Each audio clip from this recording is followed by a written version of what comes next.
In this demo video, we'll show you just how simple it is to upload and send your letters using our service. Get ready to say goodbye to the hassle of printing, folding, and stamping envelopes. To begin, simply write your letters in a document editor, like Microsoft Word or Google Docs, making sure to correctly position the address so it's visible in the envelope's address window. You can download a letter template below this video if you're unsure how to position the address.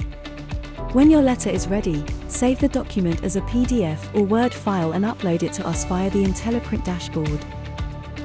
Simply drag and drop the file or search for it on your computer. Once uploaded, you can add additional pages, letterheads, reposition the content and even split the document by page count or a word or phrase. Finally, you should set the postage class and date. And submit for sending. If it's a new account, you'll be prompted to add credit or set up a direct debit. For more details on billing, please visit intelliprint.net/billing. We strive to make mailing your letters as easy and convenient as possible, but if you have any questions, please don't hesitate to get in touch. Thanks for watching.